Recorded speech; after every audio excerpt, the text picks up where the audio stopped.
Saudara, kita sudah tahu bagaimana latar belakang kitab Yeremia yang ditulis oleh Nabi Yeremia yang hidup pada masa 5 raja di Israel kuno, yaitu Raja Yosia, Yoahas, Yoyakim, Yoyakin, dan Sedekia. Dan kita tahu pada masa Raja Yosia itulah Nabi Yeremia memulai pekabarannya, di mana sebelumnya adalah pada masa Raja Manasye, ayah dari Yosia. Kita mengenal nabi besar sebelumnya, yaitu Nabi Yesaya dibunuh. Nah, saudara, dengan demikian kita tahu bagaimana Yeremia ini merupakan nabi yang merupakan kelanjutan dari Nabi Yesaya yang diperintahkan Allah untuk mengamarkan pekabaran Allah kepada raja-raja sebelumnya. Kita akan mempelajari tentang Yeremia 31 ayat 1 sampai dengan ayat yang terakhir dari pasal ini, yaitu pasal 31 ayat 1 sampai 40, dan kita akan mengambil intisarinya dari ayat 20, di mana anak kesayangankah gerangan Efraim bagiku, atau anak kesukaan? Sebab setiap kali aku menghardik dia, tak putus-putusnya aku terkenang kepadanya. Sebab itu hatiku terharu terhadap dia, tak dapat tidak aku menyayanginya. Demikianlah firman Tuhan.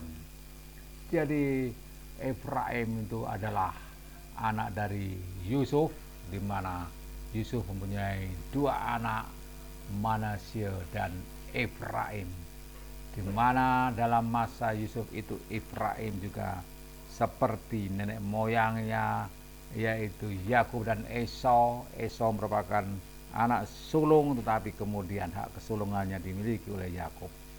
Di mana anak kesayangan Yakub juga ada 2, Manasye dan Efraim. Manasye yang sulung, tapi yang mendapat berkat lebih ternyata adalah Efraim, anak bungsu. Dan oleh karena dia disebut sebagai anak kesayangan dari Yusuf, maka dalam pasal 31 ayat 20 ini dinyatakan kesayangan bagi Allah atau anak kesukaan. Setiap kali aku menghargai dia, tak putus-putusnya aku terkenang kepadanya, karena sangat disayanginya. Tak putus-putusnya aku terkenang kepadanya. Sebab itu hatiku terharu terhadap dia, tak dapat aku akan menyayanginya.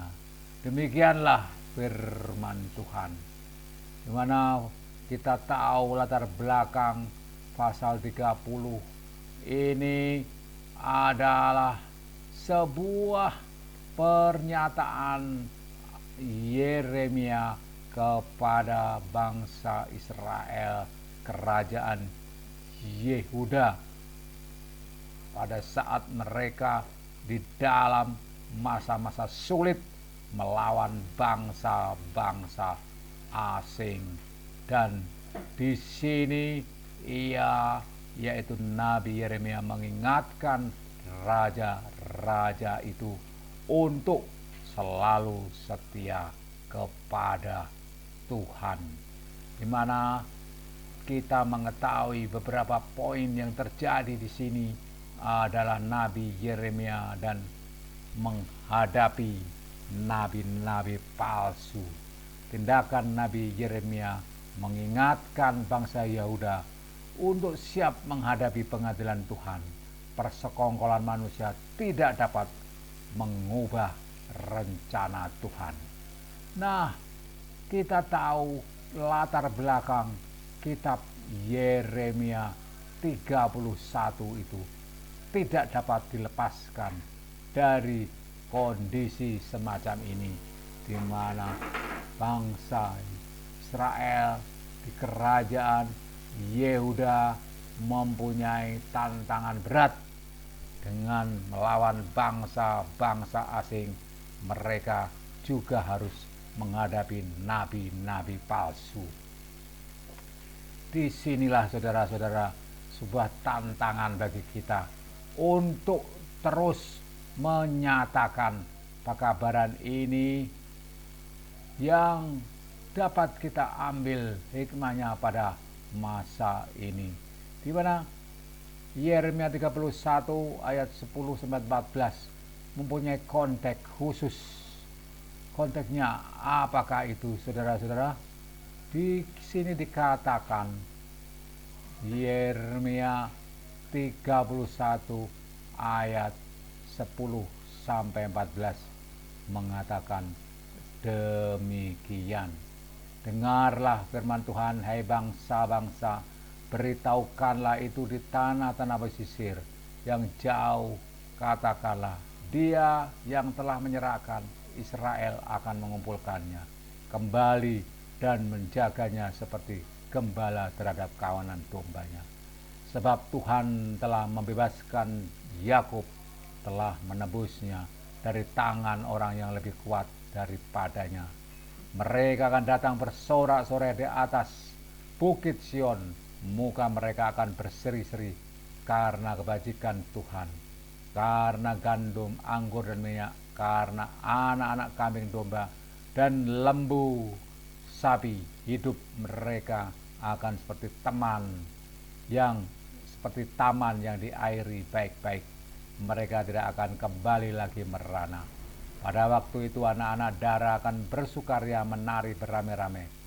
Orang-orang muda dan orang-orang tua akan bergembira. Aku akan mengubah perkabungan mereka menjadi kegirangan. Akan menghibur mereka dan menyukakan mereka sesudah kedukaan mereka. Aku akan memuaskan jiwa para imam dengan kelimpahan, dan umatku akan menjadi kenyang dengan kebajikanku. Demikianlah firman Tuhan. Nah, di sini ada penghiburan bagi anak-anak Tuhan yang sudah mengalami penderitaan itu. Mereka akan dikumpulkan kembali dengan sebuah kondisi yang lebih baik dari sebelumnya. Demikian juga kondisi kita akan mendapatkan kondisi yang lebih baik bila mana Tuhan mengingat betapa kasih-Nya Dia kepada kita. Di sini ayat 30 ayat 15 dari pasal 31 mengatakan, beginilah firman Tuhan, dengar di Rama, dengar ratapan tangis.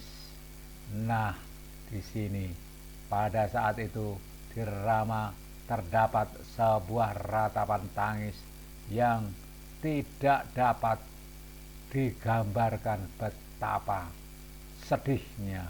Di sini dikatakan tangisan yang pahit, pedih. Rahel menangisi anak-anaknya. Ia tidak mau dihibur karena anak-anaknya, sebab mereka tidak ada lagi.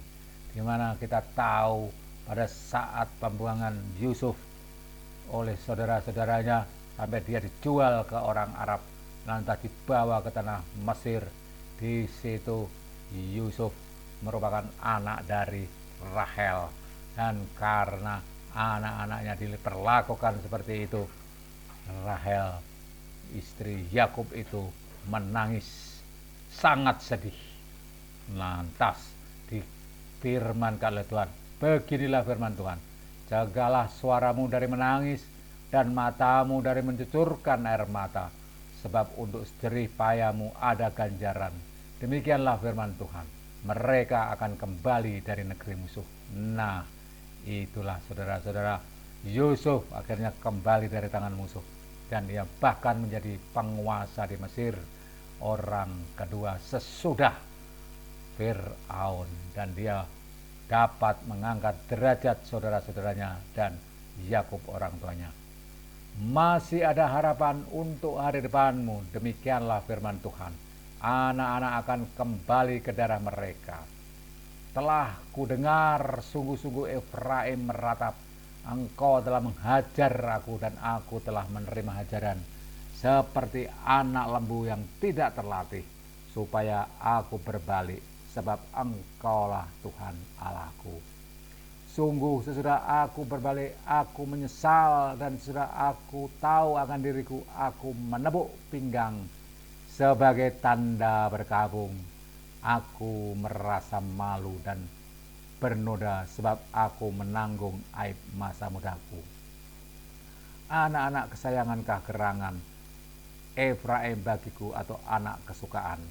Sebab setiap kali aku menghardik dia, tak putus-putusnya aku terkenang kepadanya. Sebab itu hatiku terharu terhadap dia, tak dapat tidak aku akan menyayanginya. Demikianlah firman Tuhan.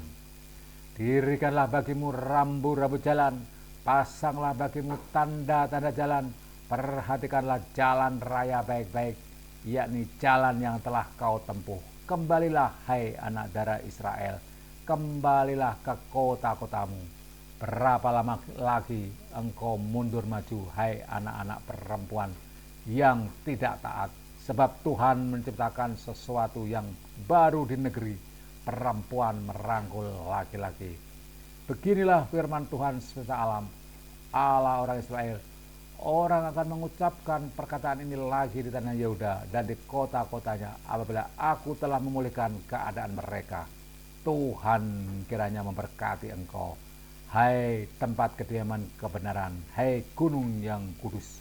Di sana akan duduk Yehuda beserta segala kotanya, petani-petani dan orang-orang yang mengembara dengan kawanan ternaknya.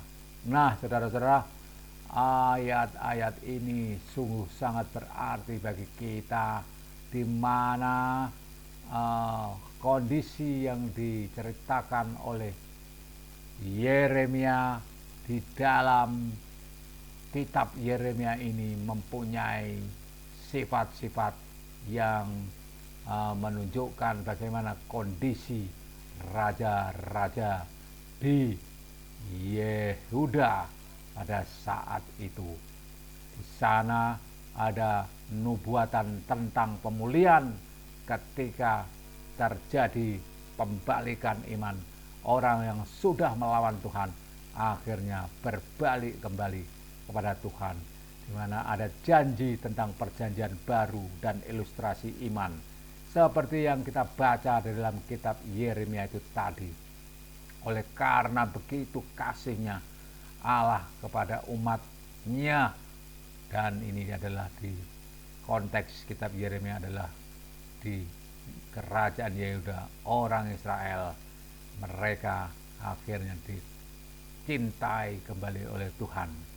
Dan di ayat 27 dinyatakan, sesungguhnya waktunya akan datang, demikianlah firman Tuhan, bahwa aku akan melimpahi kaum Israel dan kaum Yehuda dengan benih manusia dan benih hewan.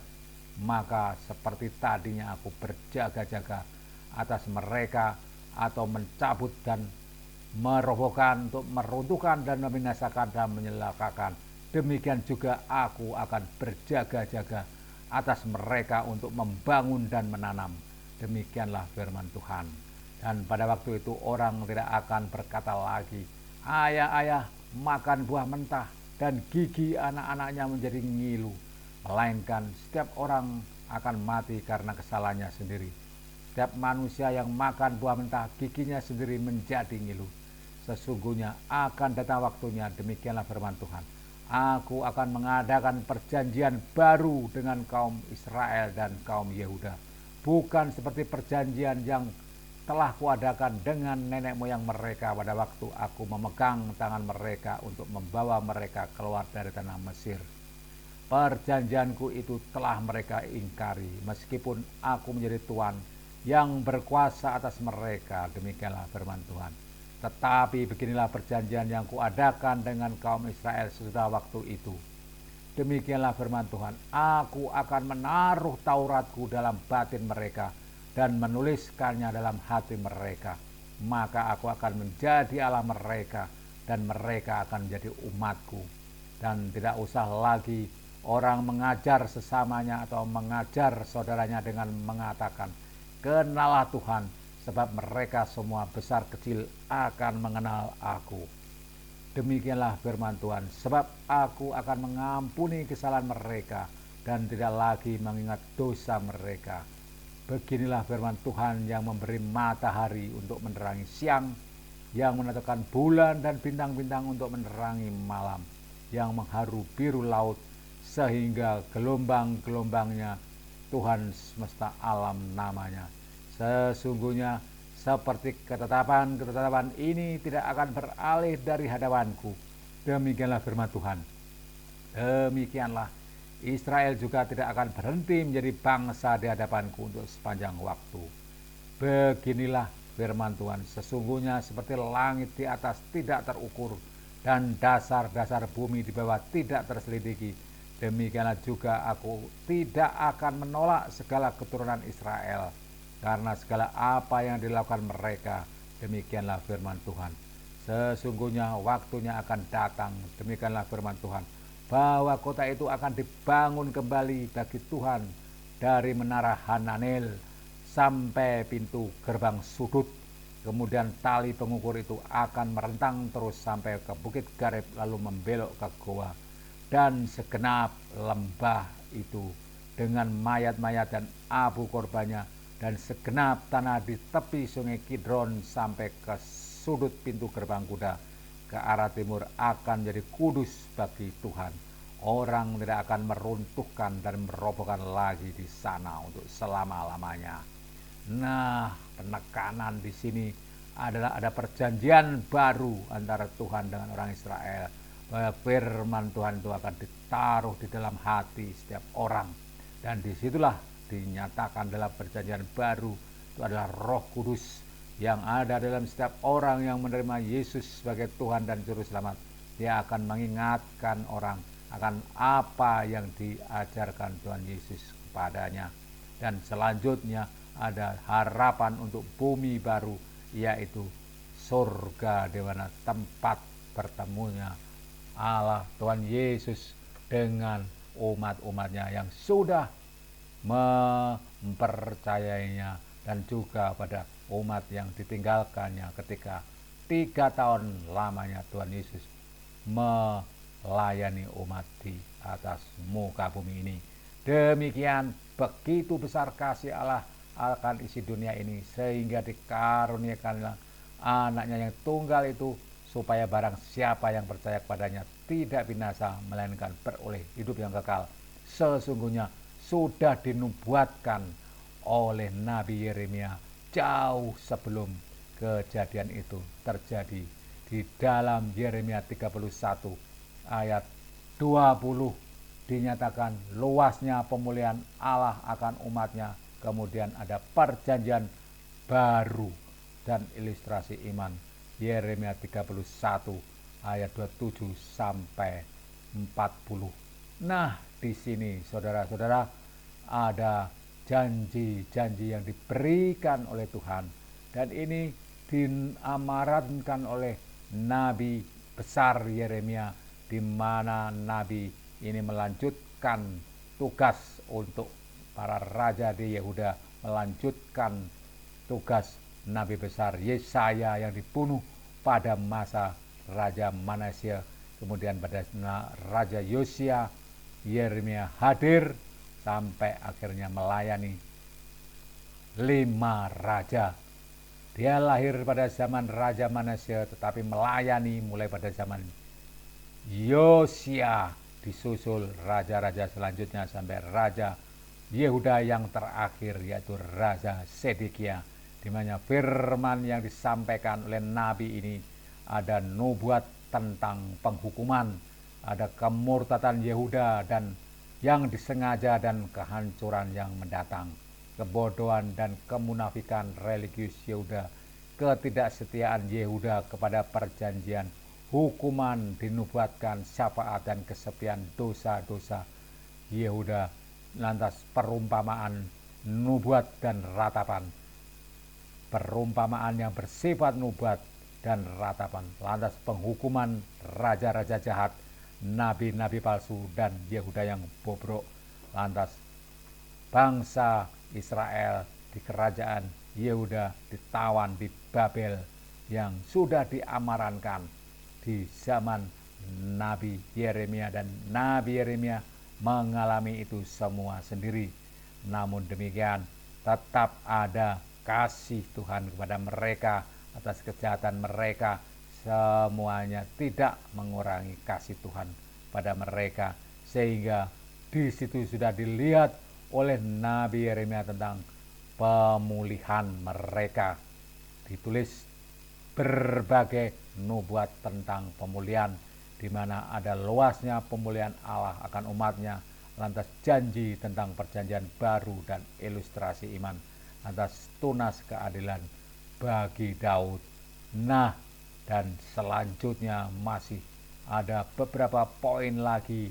Nabi Yeremia sebagai nabi penjaga, lantas firman nubuat Yeremia kepada bangsa-bangsa, bukan hanya kepada bangsa Yehuda, tetapi juga bangsa Mesir, Filistia, Moab, Amon, Edom, Damsik, Arab, Elam, Babel, dan tentang sejarah tentang jatuhnya Yerusalem.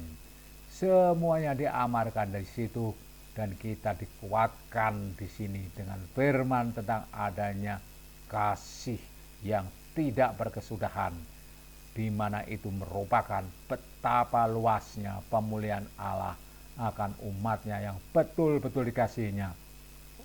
Seberapa jahat pun kita, sebagaimana Israel yang begitu jahat, Tuhan tidak kekurangan akal untuk mempertobatkan kita, karena kita ini debu dan betul-betul dikasihinya.